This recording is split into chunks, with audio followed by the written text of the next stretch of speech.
इयत्ता 6वी मराठी 25वे प्रकरण नवा पैलू स्वाध्याय संपूर्ण उत्तरासहित पाहणार आहोत। प्रश्न क्रमांक 1 3-4 वाक्यात उत्तरे लिहा। आजी नातवाला लवकर चल म्हणून घाई का करत होती? उत्तर, दवाखान्यात जात असताना कुठल्याही क्षणी पाऊस कोसळेल असे वातावरण होते। स्टँडपासून दवाखाना जवळच होता, पण दिगू हळूहळू चालत होता। पाऊस सुरू व्हायच्या आत दवाखान्यात पोचायचे होते, त्यामुळे आजी नातवाला लवकर चल असे म्हणत होती। रिक्षावाल्याच्या बोलण्याने आजीच्या डोळ्यात पाणी का आले? उत्तर, दवाखान्यात जाताना एकाएकी दिगू रिक्षाच्या समोर आला। दिगूला ऐकू येत नव्हते। रिक्षावाल्याला ही माहिती नसल्यामुळे तो दिगूवर बहिरा आहेस की काय असा ओरडला। आजीने रिक्षावाल्याचे बोलणे ऐकले।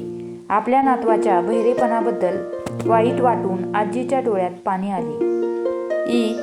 वत्सलाबाईंनी आजीला घरी येण्याचा आग्रह का केला? उत्तर, आजीची अवस्था व दिगूचे बहिरेपण वत्सलाबाईंच्या लक्षात आले होते व वत्सलाबाई मूकबधिर मुलांच्या शाळेत शिक्षिका होती। दिगूवर इलाज करता यावा या उद्देशाने वत्सलाबाईंनी आजीला घरी येण्याचा आग्रह केला। शाळेत गेल्यावर आजीला आनंद का झाला? उत्तर, मूकबधिरांच्या शाळेत एक बाई एका छोट्या मुलाला श्रवणयंत्राच्या मदतीने गोष्ट शिकवत होत्या। बहिऱ्या मुलाच्या तोंडून बाहेर पडलेले उच्चार ऐकण्यास आजी आतुर झाल्या आणि ते मूल बाईसारखे हसत हसत बोलले। हे पाहून आपला दिगूही असाच बोलेल अशी आजीने मनोमन कल्पना केल्यामुळे आजीला आनंद झाला। मूकबधिरांची शाळा पाहून आजीच्या मनात कोणते विचार आले?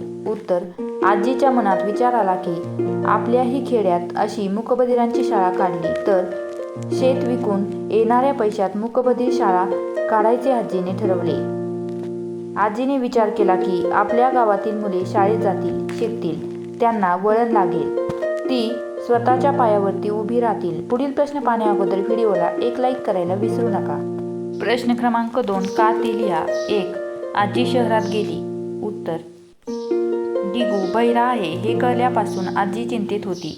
गावातल्या लोकांच्या सांगण्यावरून दिगूला चांगला इलाज व्हावा म्हणून आजी शहरात डॉक्टरांकडे गेली। प्रश्न क्रमांक 2 आजी वत्सलाबाईंच्या घरी गेली। उत्तर, दवाखाना बंद होता, पाऊस कोसळत होता। अशा परिस्थितीत वत्सलाबाईंनी आजीला घरी येण्यास आग्रह केला। उद्या मी तुम्हाला जे दाखवेल ते पाहून तुम्ही हसत घरी जाल या वत्सलाबाईंच्या सांगण्याच्या मोहात पडल्यामुळे आजी त्यांच्या घरी गेली। 3 आजीने गावात शाळा काढण्याचे ठरवले। उत्तर, आजीला स्वतःच्या दुःखावरून सर्वच मुक्या मुलांच्या दुःखाची जाणीव झाली। आपल्या खेड्यातही अशा मुलांचे भले व्हावे म्हणून आजीने गावात शाळा काढायचे ठरवले। वत्सलेने आजीला शाळेत नेले। उत्तर, मूकबधिरांच्या शाळेतील मुलावर होणारे उपाय आजीने प्रत्यक्षात पाहावे आणि दिगूला या शाळेत आजीने ठेवावे या हेतूने वत्सलेने आजीला शाळेत नेले। प्रश्न क्रमांक 3 थोडक्यात उत्तरे लिहा। 1 वत्सलाबद्दल 5 ते 6 ओळी लिहा। उत्तर, वत्सलाबाई मूकबधिरांच्या शाळेत शिक्षिका होत्या। त्यांचा स्वभाव अत्यंत हसरा व आनंदी होता।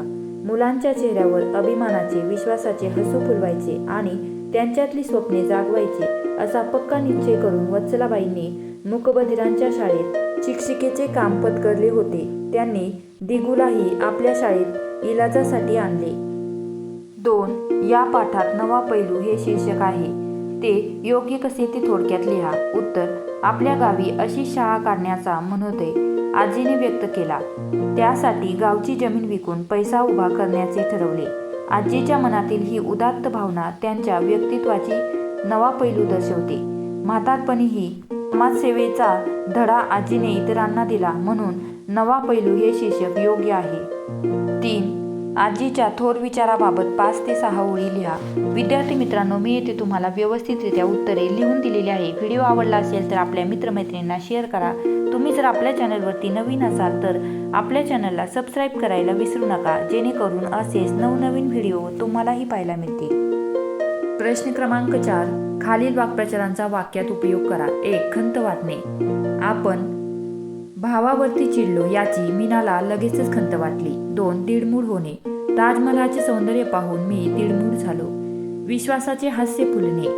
विद्यार्थी मित्रांनो, मी इथे तुम्हाला संपूर्ण वाक्प्रचारांचा वाक्यात उपयोग करून दिलेला आहे। तुम्ही जर आपल्या द लर्निंग लॅब या यूट्यूब चॅनलवरती नवीन असाल तर आपल्या चॅनलला सबस्क्राईब करायला विसरू नका, जेणेकरून नवनवीन शैक्षणिक व्हिडिओ तुम्हालाही पाहायला मिळतील।